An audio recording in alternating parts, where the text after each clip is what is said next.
కూల్చుడు కథలు 1-2 నెలలు ఓపిక పట్టండి. రేవంత్ రెడ్డి ప్రభుత్వం ఉండదు. ఖమ్మం, నల్గొండ, వరంగల్ జిల్లాలకు చెందిన కాంగ్రెస్ ఎమ్మెల్యేలు మనతో టచ్లో ఉన్నారు. ఢిల్లీలో భారతీయ జనతా పార్టీ చెందిన కీలక నేతలతో టచ్లో ఉన్నాం. 2 నెలల తర్వాత అధికారులకు వస్తాం. ముఖ్యమంత్రి పదవిపై నాకు ఆశ లేదు అంటూ చూస్తా ఉన్నాం కదా. సో ఈ కేసీఆర్ నిజంగా భారతీయ జనతా పార్టీ చెందినటువంటి కీలక నేతలతో టచ్లో ఉంటే మరి బిడ్డ తిహార్ జైలు నుంచి రిలీజ్ కావాలి కదా. ఆయనకు ఎప్పుడు చూడు ఈ అధికార యావ తప్ప, అధికార సోయి తప్ప ప్రజలకు ఏమైనా చేద్దాం, సొంత బిడ్డ జైల్లో ఉంది పరామర్శిద్దాం, ఆమె బెయిల్ కోసం ట్రై చేద్దాం అనే సోయి తప్ప అరవింద్ కేజ్రీవాల్కి బెయిల్ ఎప్పుడు వస్తుందా అని వీళ్ళు చూస్తూ ఉన్నారు. అరవింద్ కేజ్రీవాల్ ఏమో తనకు బెయిల్ రావడానికి కావాల్సిన ప్రయత్నాలు అన్ని రకాల ప్రయత్నాలు చేస్తూ ఉన్నాడు. కేసీఆర్ ఏం చేస్తూ ఉన్నాడు, అరవింద్ కేజ్రీవాల్ బెయిల్ వస్తే మనకు వచ్చినట్టే అనేటువంటి ధీమాతోటి అసలు కవితను పట్టించుకుంటలేడు. ఆయనకి ఏంది, కాంగ్రెస్ ప్రభుత్వాన్ని కూర్చాలి, కాంగ్రెస్లో ఉన్నది నాతో టచ్లో ఉన్నారని చెప్పుకుంటూ ఎవరైతే పార్టీలు మారదామనుకున్న ఎమ్మెల్యేలను వాళ్ళను కాళ్ళు పట్టుకుని బతిలాడే పరిస్థితికి వచ్చిండు కేసీఆర్. సిగ్గుండాలి. ఇప్పుడు కూడా రాజకీయాలు చేస్తూ ఉన్నాడు. ఇంకా సొంత బిడ్డ జైల్లో ఉంటే పట్టించుకున్నటువంటి ఈ సన్నాసికి రాజకీయాలు అవసరమనే. ఈ సన్నాసి అట ప్రజలకు ఏదో బాగు చేస్తారట. ఏందో మరి ఇది. బీఆర్ఎస్ అధినేత కేసీఆర్కు ఇలాంటి పిట్ట కథలు.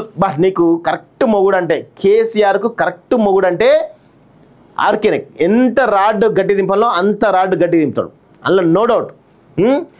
బీఆర్ఎస్ అధినేత కేసీఆర్కు ఇలాంటి పిట్ట కథలు చెప్పడం అలవాటే కనుక ఆయన మాటలు సొంత పార్టీ వాళ్ళు కూడా నమ్మడం లేదు. కేసీఆర్కు జాతకాలపై కూడా నమ్మకం ఎక్కువే. ప్రస్తుతం ఆయనకు గ్రహాలు అనుకూలంగా లేవట. వచ్చే సెప్టెంబర్ తర్వాత ఆయనకు అన్ని మంచి రోజులు వస్తాయట. బహుశా ఈ జాతకాలను నమ్ముకునే 1-2 నెలల తర్వాత రేవంత్ ప్రభుత్వం పడిపోతుందని చెబుతుండవచ్చు.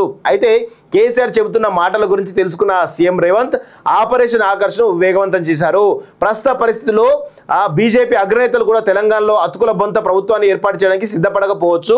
మహారాష్ట్రలో ఆ పార్టీ చేసిన ప్రయోగం వికటించింది కాబట్టి భారతీయ జనతా పార్టీ ఆ ప్రయోగం చేయకపోవడానికి అవకాశాలు ఎక్కువ ఉన్నాయి వాస్తవం కూడా.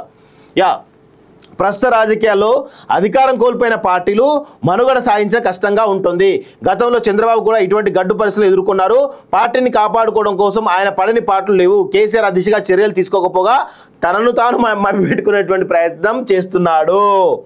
కేసీఆర్ ప్రస్తుత దుస్థితికి ఆయనే కారణం. తెలంగాణ ఏర్పడిన తర్వాత పార్టీ ఫిరాయింపును ప్రోత్సహించిన ఘనత ఆయనదే. అందుకే ఇప్పుడు కాంగ్రెస్ను తప్పుపట్టే నైతిక అర్హత ఆయనకు లేకుండా పోయింది. అధికారంలో ఉన్నప్పుడు విర్రవీగిన కేసీఆర్ కుటుంబంపై ఇప్పుడు సానుభూతి చూపేవారే కరువయ్యారు. కవితను జైల్లో పెట్టి 100 రోజులు దాటినా తలుచుకునే వారే లేకుండా పోయారు. తెలంగాణలో కట్టుకథలు పిట్టకథలతో కేసీఆర్ కాలక్షేపం చేస్తుండగా ఏపీలో మాజీ సీఎం జగన్ బెంగళూరు ప్యాలెస్లో సేద తీరుతున్నారు. సీఎం ఎలా ఉండకూడదో జగన్ బలంగా రుజువు చేశారు. చంద్రబాబు ప్రభుత్వం అనుక్షణం ఈ విషయంపై గుర్తుపెట్టుకోవాలి. జగన్ పాలనలో మంత్రులు ఎమ్మెల్యేల పోకడలను ప్రభుత్వ దుశ్చర్యలను గుర్తుకు తెచ్చుకొని బ్లూ బుక్ రూపొందించుకొని అందుకు అనుగుణంగా ప్రస్తుత మంత్రులు నడుచుకోవాలి. రామోజీరావు సంస్మరణ సభ ఏర్పాటు విషయంలో చంద్రబాబు తొలి విమర్శ ఎదుర్కొంటున్నారు. ప్రభుత్వ పరంగా ఆయన సంస్మరణ సభ ఏర్పాటు చేయడంపై భిన్నాభిప్రాయాలు వ్యక్తమవుతున్నాయి. ఈయన బాధ అది, ఎందుకంటే 2 కాంపిటీటర్స్ కదా, ఈనాడు అండ్ ఆంధ్రజ్యోతి. సో ఆయన సంస్మరణ దీవెన అఫీషియల్గా పెట్టడం పైన ఈయన గుర్రుగా ఉన్నట్టు అర్థమవుతా ఉంది. ఒక బిడ్డ జన్మించినప్పుడు ఆ ఇంట్లో వాళ్ళు సంబరాలు చేసుకుంటారు. ఆ బిడ్డ ఎదిగి పెద్దవాడే తాను ఎంచుకున్న మార్గంలో ఉన్నత శిఖరాలు ఎదురించి కన్ను మూసినప్పుడు ఆయన వల్ల ప్రయోజనం పొందిన వాళ్ళు, ఆయనతో సన్నిహిత సంబంధాలు కలిగి ఉన్న వాళ్ళు బాధపడతారు. గతించిన వారితో తమకు ఉన్న అనుబంధాన్ని గుర్తు చేసుకోవడం కోసం సంస్మరణ సభలు పెట్టుకుంటారు. నాయకుడైతే ఆయనను అభిమానించే ప్రజలు స్మరించుకుంటారు. ఈ నేపథ్యంలో రామోజీరావు సంస్మరణ సభను ప్రభుత్వ పరంగా కాకుండా ఆయనతో అనుబంధం ఉన్న వారితో కమిటీ ఏర్పాటు చేసి నిర్వహింపజేసి ఉంటే విమర్శలకు అవకాశం ఉండేది కాదు. వాస్తవం అయిపోయిండు, కానీ ఈయనకు గ్రడ్జ్ అన్నట్టుగా. రామోజీరావు అంటే ఆర్కేకి పడదు, ఆర్కే అంటే రామోజీరావు పడదు. వీళ్ళిద్దరూ కమ్మల్లో అయినప్పటికీ కూడా వీళ్ళిద్దరి మధ్య ఆధిపత్య పోరు, మీడియా మొఘల్స్గా ఆధిపత్య పోరు అనేది వీళ్ళిద్దరి మధ్య బలంగా ఉంటుంది. బ్రహ్మాండమైనటువంటి ప్రజా మద్దతుతో 2018లో తెలంగాణ అధికారులకు వచ్చిన కేసీఆర్, 2019లో ఏపీలో అధికారులకు వచ్చిన జగన్ ప్రజాస్వామ్యాన్ని పాత్ర వేశారు. సీఎంలు ఎలా ఉండకూడదో తమ చర్యల ద్వారా భావితరులకు చెప్పారు. ఆ వాస్తవాన్ని గుర్తించకుండా మేము ఏం తక్కువ చేశామని మమ్మల్ని ఓడించారు అని ప్రజలు నిందిస్తున్నారు. మనం ప్రజాస్వామ్యంలో ఉన్నామన్న స్పృహ లేకుండా రాచరిక పోకడలకు పోతే ప్రజలు సహించరని ఎందుకు తెలుసుకోరో తెలియదు అంటూ చూస్తున్నారు. వాస్తవంగా కూడా ఎప్పుడైనా గుర్తుపెట్టుకోండి, మనం గెలిచినప్పుడు అది మన శక్తి అని, మనం ఓడినప్పుడు ప్రజలకు బుద్ధి లేదని చెప్పడం కేసీఆర్ కుటుంబానికి పరిపాటైపోయింది. సో ఇక్కడ విషయం ఏంటి అంటే, ప్రజలు మనకంటే, రాజకీయ నాయకుల కంటే, మంత్రుల కంటే, సీఎంల కంటే, ప్రధాని కంటే కూడా చాలా తెలివైన వాళ్ళు. వాళ్ళకి మీరు డబ్బులు ఇస్తేనే ఓట్లు ఇస్తారు అనేటువంటి ఒక భ్రమల నుంచి దయచేసి ఆ భ్రమల్లో బతకండి. ప్రజలకు తెలుసు ఎవరిని గెలిపియాలి, ఎవరిని గెలిపియొద్దు, ఎందుకు గెలిపియాలి అనేది చాలా స్పష్టమైనటువంటి నిర్ణయం ప్రజల్లో ఉంటుంది.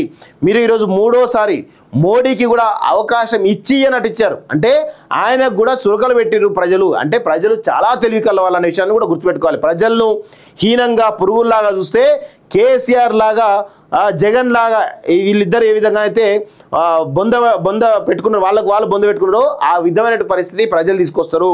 ప్రజలు ఇచ్చేటువంటి తీర్పు మామూలు తీర్పు కాదు, చాలా అద్భుతమైనటువంటి తీర్పు ఇస్తారు. వాళ్ళని కించపరిచేట ప్రయత్నం చేస్తే కేసీఆర్కు ఉన్న రాజకీయ జీవితం కూడా ఉండదు, అది కూడా మొత్తం సమాజ్ చేసి పడేస్తారు. అంత తెలివైన వాళ్ళు ప్రజలు గౌరవించడం నేర్చుకోవాలి. ముఖ్యంగా కేసీఆర్ కుటుంబం ఇప్పటికైనా కానీ ప్రజలు ఏడుస్తూ ఉన్నారు, బాధపడుతూ ఉన్నారని చెప్పేసి మీరు ఏదో ఊహించుకుంటారు. ప్రజలు చాలా ప్రశాంతంగా ఉన్నారు. ఈ ప్రజలకు తెలుసు, క్లారిటీగా తెలుసు ఎప్పుడు ఎవరిని ఓట్లేయాలి, ఎవరికి ఓట్లేదు, ఎవరు డెవలప్ చేసారు, ఎవరు డెవలప్ చేయట్లేదు అనేది చాలా స్పష్టమైనటువంటి మైండ్ సెట్ తోటి ప్రజలు ఉంటారనే విషయం కూడా గుర్తుపెట్టుకోవాలి. కూల్చుడు కథలు 1-2 నెలలు ఓపిక పట్టండి. రేవంత్ రెడ్డి ప్రభుత్వం ఉండదు. ఖమ్మం, నల్గొండ, వరంగల్ జిల్లాలకు చెందిన కాంగ్రెస్ ఎమ్మెల్యేలు మనతో టచ్లో ఉన్నారు. ఢిల్లీలో భారతీయ జనతా పార్టీ చెందిన కీలక నేతలతో టచ్లో ఉన్నాం. 2 నెలల తర్వాత అధికారులకు వస్తాం, ముఖ్యమంత్రి పదవిపై నాకు ఆశ లేదు అంటూ చూస్తూ ఉన్నాం కదా. సో ఈ కేసీఆర్ నిజంగా భారతీయ జనతా పార్టీ చెందినటువంటి కీలక నేతలతో టచ్లో ఉంటే మరి బిడ్డ తిహార్ జైలు నుంచి రిలీజ్ కావాలి కదా. ఆయనకు ఎప్పుడు చూడు ఈ అధికార యావ తప్ప, అధికార సోయి తప్ప ప్రజలకు ఏమైనా చేద్దాం, సొంత బిడ్డ జైల్లో ఉంది పరామర్శిద్దాం, ఆమె బెయిల్ కోసం ట్రై చేద్దాం అనే సోయి తప్ప అరవింద్ కేజ్రీవాల్కి బెయిల్ ఎప్పుడు వస్తుందా అని వీళ్ళు చూస్తూ ఉన్నారు. అరవింద్ కేజ్రీవాల్ ఏమో తనకు బెయిల్ రావడానికి కావాల్సిన ప్రయత్నాలు అన్ని రకాల ప్రయత్నాలు చేస్తూ ఉన్నాడు. కేసీఆర్ ఏం చేస్తూ ఉన్నాడు, అరవింద్ కేజ్రీవాల్ బెయిల్ వస్తే మనకు వచ్చినట్టే అనేటువంటి ధీమాతోటి అసలు కవితను పట్టించుకుంటలేడు. ఆయనకి ఏంది, కాంగ్రెస్ ప్రభుత్వాన్ని కూర్చాలి, కాంగ్రెస్లో ఉండలేదు నాతో టచ్లో ఉండరు అని చెప్పుకుంటూ ఎవరైతే పార్టీలు మారదామనుకున్న ఎమ్మెల్యేలను వాళ్ళను కాళ్ళు పట్టుకుని బతిలాడే పరిస్థితికి వచ్చిండు కేసీఆర్. సిగ్గుండాలి, ఇప్పుడు కూడా రాజకీయాలు చేస్తూ ఉన్నాడు. ఇంకా సొంత బిడ్డ జైల్లో ఉంటే పట్టించుకున్నటువంటి ఈ సన్నాసికి రాజకీయాలు అవసరమనే ఈ సన్నాసి అట ప్రజలకు ఏదో బాగు చేస్తారట. ఏందో మరి ఇది. బీఆర్ఎస్ అధినేత కేసీఆర్కు ఇలాంటి పిట్ట కథలు. నీకు కరెక్ట్ మొగుడు అంటే కేసీఆర్కు కరెక్ట్ మొగుడు అంటే ఆర్కేనే. ఎంత రాడ్ గట్టి దింపాలో అంత రాడ్ గట్టి దింపుతాడు, అందులో నో డౌట్.